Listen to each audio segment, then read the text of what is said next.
This week, we reached the conclusion of Nintendo vs. Yuzu. We talk about the future of Xbox and more. So let's just go ahead, together, as a people of course, and take it out!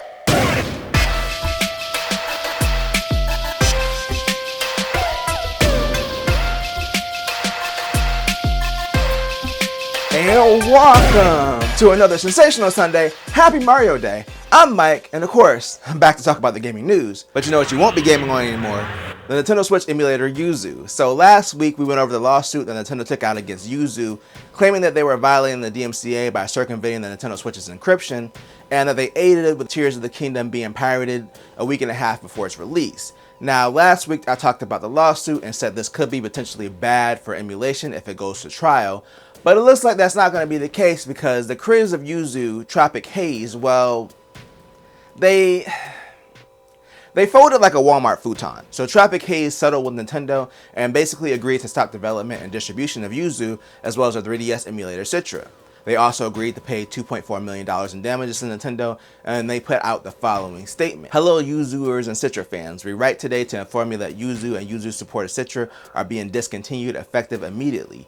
Yuzu and his team have always been against piracy. We started these projects in good faith out of passion for Nintendo and its consoles and games, and we were not intending to cause harm. But we now see because our projects can circumvent Nintendo's technological protection measures and allow users to play games outside of the authorized hardware, they have led to extensive piracy. In particular, we have been deeply disappointed when our users have used our software to leak game content prior to its release and ruin the experience for legitimate purchasers and fans. We have come to the decision that we cannot continue to allow this to occur. Piracy was never our intention, and we believe that piracy of video games and on video game consoles should end.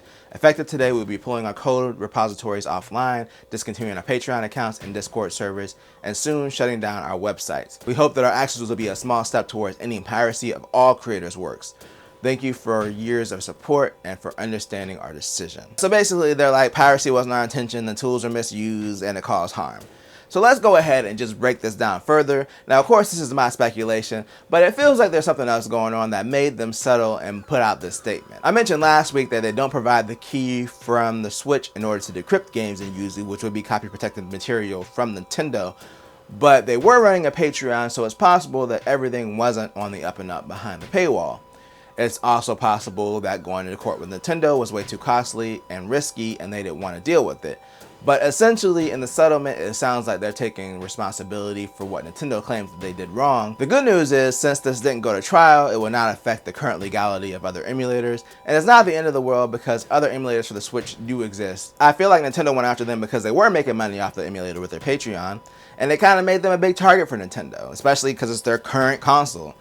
Either way, I'm just glad this isn't going to affect the legality of emulation in general. But Tropic Haze wasn't the only company to run into trouble, as a fairly new studio, Deviation Games, was forced to close.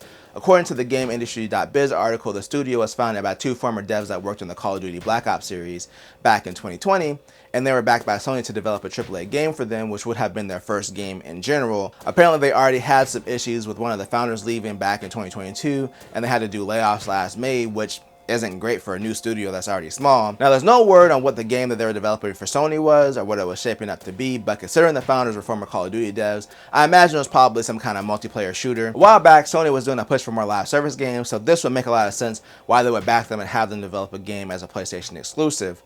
Either way, I hope that the affected employees land on their feet soon. Alright, let's wrap things up today by talking about the end of the Xbox and our final story. So Peter Moore did an interview recently about his opinion on the future of consoles. If you're not familiar, Peter Moore has been in the gaming industry for a very long time.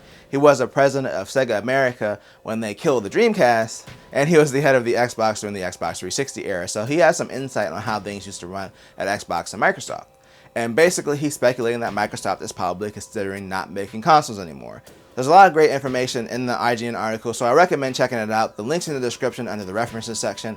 But I just wanted to highlight a few things that they talked about. He said even back in 2007, they were talking about the future of consoles not being a thing and games being built into TVs. And he points out that console growth has stagnated and people aren't playing games less, they're just playing games in different ways. And I agree, there are people who are playing games on their phones, there are people that are playing games streaming.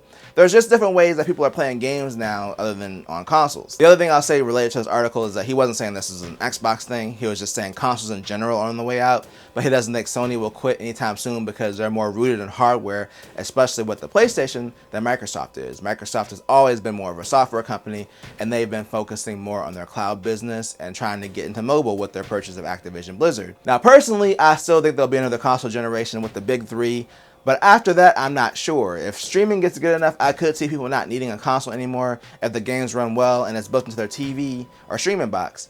Right now, though, streaming isn't that good, so I think we'll still have consoles for a little bit longer. But let me know what you think in the comments. How many console generations do you think we have left? Again, let me know down below. And if you enjoyed this video, make sure to tell a friend, tell a coworker, like, share, and subscribe, and hit that bell notification button thing to be notified when I drop a video or a live stream. And always do at least 2 things at the same time. Peace.